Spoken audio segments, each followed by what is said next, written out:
They'll be calling you a radical. A lot to talk about. Plutonium wars, Brian Williams the liar, the state-run media.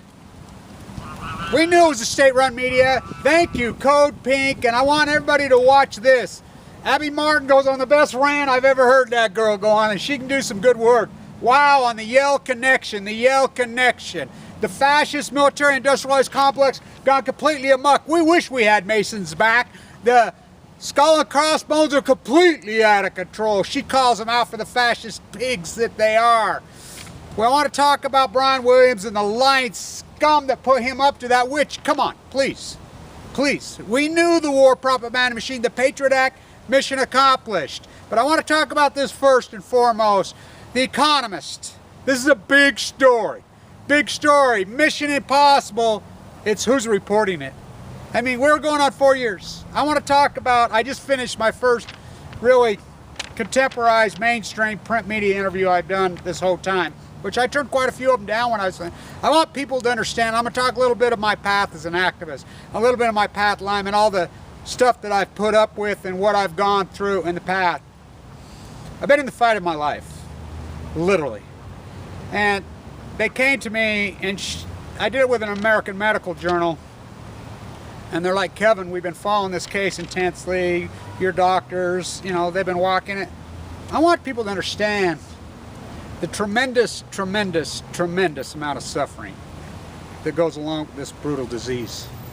Physically, emotionally, economically. It's horrific. It's really horrific. The suffering is intense. I want to talk about my paths and activists, the trolls, the rats. I had such an acute situation when Fukushima happened inside my gut and my soul because of death in my family. I have 2 PhDs, by the way. I watched my father, the beautiful man that he was, be human lab rat in the Nevada test site. I watched him pass. I watched this horror. I sat with him. I held him hand as he died. It's an ugly, ugly death. It's an ugly, ugly long path. Annika, the girl that I was involved with for a long, long time. The Ukraine girl. That's how I met Megan Rice. Many, many years. I watched her die of this disease. I held her hand as she died. Horrible. I watched her go through. I want people to understand. So my path was gilded in gold as a boy, as an anti-nuclear activist. I stood right here with Edward Abbey many times. You know, I was in Steckner's program, you know, as a very young man. I was in a university program at 15 years old. I was an artist. I knew my struggle from birth because of my father's mutated genetic code from birth. I struggled. I was autistic as it gets in this scale. I suffered greatly then. Had underdeveloped lungs, preemie. It was a tough road then, but I was strong and I fought through it. But in October, I'm sitting here saying, I'm going crazy on my YouTube site. It's going to give you leukemia, it's going to give you leukemia, it's going to give you leukemia. I got sick. Thought I had a stomach ache, but anyway, it went on for a long time. I was told by many, many doctors that it was over. Go home and die. The tumors had wrapped around my lower bowel. I knew that leukemia could present tumors. No doctor would listen to me. They would not listen to me. I was in tremendous, tremendous pain, fading away to nothing. I want people to understand this. Vincent Hansen, who's a friend of our family's. My uncle's one of the guys who invented bypass surgery. The famous Auden Clinic heart surgeon's my uncle. The famous neurosurgeon's my uncle. They didn't like me. They didn't get along with me because I was too, you know, I was a wild child. You know, so I got in to see him. He knew me. He was an anti-nuclear. His brother and father both died as downwinders in central Utah. They've died of thyroid cancer. He listened to me. He put in a tremendous amount. He fought with the leading pathologists in the state who said, no, Kevin's dead. It's over. He fought with him. And when I went in there and he bone marrow biopsied me and he looked at me and he says, Kevin, you have a horrible, horrible, nasty cancer in you. And he says the vast, vast majority of people Even young people, I would send them home to die. I would send them home with hospice. But I know you. I've known you your whole life. I've known you since you was a little boy. I know your intensity. I know your strength. And I would say this, and he was very choked up. He says, I'm going to send you to the bone marrow transplant at LDS. I have great hope for you. Because, and I've learned that not so much the disease, it's the treatment. So I went in there that first day, and Celeste says it best down there. She says, you were a red 10. I've been here for 26 years. I've never seen a red 10. The Danish philosophy, medicine down there. They took me under their wing and very quick. I go in there the first day. They stand me up naked, beaming the lasers all up and down my body. I'll never forget the guy says, you're strong in the upper body. You're going to need every bit of it. Put the central line in me. Put a stent in my lower spine, in my brain stem. I was fading away. I was in tremendous... I'm a tough guy. I severed my tongue when I was young. I mean, I wasn't born with these scars across my face. I'd never had pain like this. It was tremendous. It was overwhelming. So, since that day, this YouTube site, my activism, and I was a hardcore activism before on Balco. My intense fight in the streets. I was in critical condition for the very most part of this entire path. The survival rate is less than 1% of what I have. I went in there and I knew, even if they beat it back, they put a central line, they RCM squared me so brutally and so hard that I knew that the scarring from the chemo, it burned a pig in my eyes, blistered my tongue. I have scars up and down my legs. I have scars down the bottom. And that's where the hats come in. Nobody ever got that. That's the first hat a woman made for me, you know, just a lady who come in and made hats for us, bald-headed chemo patients. You know, and then I went with the blue one because the chemo burned through the top of my head. The chemo burned through the corners of my eyes. I have scarring from that. It burned through the bottom of my feet. It burned through my legs. I have hair on half my body and not the other half. I got scarring up and down my arms from it. It was a Hail Mary. I was dying. And this fight has been so radically intense. And they did this interview, and they're like, and I says, I held on to a few things. And I always held on to, I live to tell, Madonna. Not because of Madonna. I knew that Andy Warhol created Madonna before there was ever a Madonna, long before. I knew that. And I would hum those lyrics in my head because 1986, Chernobyl. I thought Annika's dead. I want people to know this. Through this path, I've sat with so many have died of this brutal, brutal disease. It's a brutal disease. So they beat it back, and if you get led back, it rears back up on you. Your life's going about 1.5 years frame, a year, and it kills you dead. My very close friend, Paul, I sat with him. Many, many intense conversation as he was going in and out of his coma, passing. Of course, my father, of course, Annika. I was with Judy right before she passed. I was with Tracy right before he passed. With my beautiful friend Carly, who had Denuvo at the same time. With her, she passed. I have been through this in such an intense, acute, horrible way. It's been beyond emotional. It's been, in my mind, I have never wavered for not 1 second of one day. In this interview today, I've really broke down and started crying. I thought I would when I was in New York, which I did one time. I thought, I ever get out of this room, they finally pulled the central line out of me. They pulled the stent out of me a while back. You know, the whole path's been incredible. But my intensity went like this. Oh, cursed spite that I was ever born to set this right. I really became incredibly emotional today in the interview. I didn't think, I think it just started to come out finally, because I haven't let it out. I have a tale to tell. Sometimes it gets so hard to hide it well. I was not ready for the fall. Too blind to see the writing on the wall, and I was. I really was. I thought I was ready for the fall. I was not ready for the fall. I don't think you can be. A man can tell 1,000 lies. I've learned my lesson well. Oh boy, have I. I hope I live to tell. I kept saying, I hope I live to tell. I want to write a book. You know, my book, you know, I'm a writer. That's my art form. I'm a writer.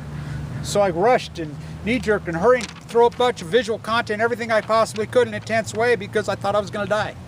You know, the chances was I was going to die. The secret I've learned, till then it burns inside of me. I learned these secrets a long time ago. The human guinea pig and lab rat of my father. Watched him die. His brother and sisters all alive. He was what we call a dark Dane. He was incredibly beautiful. He was famous in this town, by the way, very famous. I know where beauty lives. I've seen it once. I know the warmth she gives. The light that you could never see, it shines inside you. Will never take that from me. You have heard me say it 1,000 times. The light that shines inside of me, you will never take that from me. And no one will ever take that from me. You know, I have children. I have grandchildren. I had an incredible career. I had the Hawking trial. I had a beautiful life. It mowed it down. It mowed it all down. It's been a horrible fight. You know, took all my money. I had a lot of money. You know, made it. Self-made guy. I made it all. Started plastering at 15 years old, you know. Been through a lot of ups and downs by that. You know, I forked every dime over. You know, went on Medicaid. Was kicked off Medicaid. The only state in the union kicking people off Medicaid randomly, illegally. You know, Mike Lee. And then I took my activism to the streets. I mean, look where I've been. Look what I've done. Why? Very, very sick. The wolf's been on my neck the entire time. The truth is never far behind. You keep it hidden well. If I live to tell the secret I knew then, will I ever have the chance again? You know, I didn't know that if I would ever have it, but I got a second chance when nobody else got a second. Our group that went in there, Marshall's the guy that's all over the media who got the AIDS injected into him, a Hail Mary. He and I, it's down to us. It's, you know, what a journey, what a tale it's been. If I run away, I never have the strength to go very far. How would they hear the beating of my heart? Will it grow cold, the secret that I hide? Will I grow old? How will they hear? When will they learn? How will they know? Yeah. Well, my YouTube camera, that's how they heard. I told my tale. It's been an incredible fight. I really broke down today. It's like I've never broke down through this fight. Like she said, maybe it's over, Kevin. Maybe your fight is over. Dr. Hansen says I never used the word cure, Kevin, in the early days. But I know you. I'll use the word cure. I think there's a chance. Cure because it's, yeah, the cancer's horrible in me. And I know where I got it. It was given to me before I was born in the Nevada test site. Take my beautiful father, a drafted Marine, Teller, Lawrence, Joseph McCarthy, Truman. Take this beautiful, healthy specimen. My uncle who raised me stood on Omaha Beach on D-Day, fought the Battle of the Bulge. You know, these men, these incredible men that raised me. My incredible, amazing mother, the Woodbury artist, the pinup artist, my amazing grandparents. I hung on to them all. Annika, the Femen girl, before there was ever a Femen, a Russian. You know, Megan Rice's mother, Madeline Rice, Wallace Stegner, Edward Abbey. You know, if you don't stir it up, the scum rises to the top. And I would like to say this about scum Kissinger. We know, and McCain, we know who the scum is. You're the scum. Thank you, Code Pink. I love you. Thank you, Abby Martin. You know, there are some people telling the tale. And there's some people fighting the fight in the streets. Thank you to the Million Mask group, you know, as we put that together, and John Anthony and Katie and Steve Grant. You know, all these people that have fought toe-to-toe with me. Thank you for everybody who supported me, you know, stood behind me. It's been an incredible fight. You know, my fight will go. I made some promises when I was in there dying. You know, and the suffering in this is tremendous, tremendous. And think about this, me keeping this YouTube site alone on my own. The editing process, the fighting off rats and trolls. A man could tell 1,000 lies. Oh, have I learned my lesson well. But I hung on to it. The angels, they watch out over me. You know, I quoted the Lord's Prayer over and over and over. I clung to the little rock my little granddaughter gave me. You know, I never let, I still have it. It never goes anywhere without me. The rock I found on Oceanside is I've walked that beach so many times. I've walked up and down it, you know, paying my respect to the mighty blue Pacific, the Pacific genocide. My art, they say great artists have to go through this intense, intense struggle and fight to make the art. I made the art, you know, so thank you, Code Pink. And I want you to read this by that has been written by the Economist.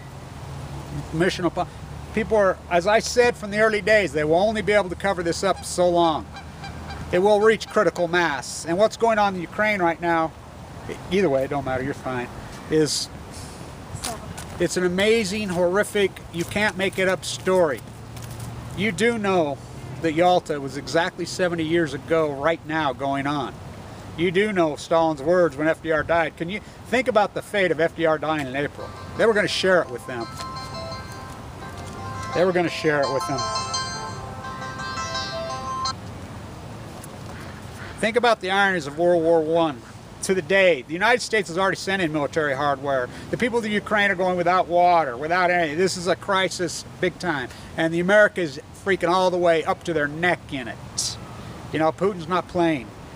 You know, this is a very, very dangerous time we live in. And, you know, people are still trying to identify the problem. You know, my PhD's finance. From the #1 school. I have the last letter of recommendation from the greatest finance professor in the freaking world. I was his protege. You know, I spent a lot of time on Wall Street. I spent a lot of time at that Hawking trial. You know, but my path was chiseled before I was born. Activism does not, you don't choose activism, it chooses you. So anybody that comes at me and doesn't know my path and my journey, you know, and they want to talk academia, I have 2 PhDs, two. You know, and in the theater, try me. Try me with my activism, and that's the beauty of YouTube, to prove it all. You know, post. I've been at this for a long, long time. You know, I'll go toe-to-toe with anyone on the earth, then some. So, stand tuned. Keep attacking me, trolls, because I'll tell you something else. You people that go after me and question my credibility and question my methods, you know nothing. Karma is tough. Karma is real. Karma will haunt you. It really will. Stand tuned.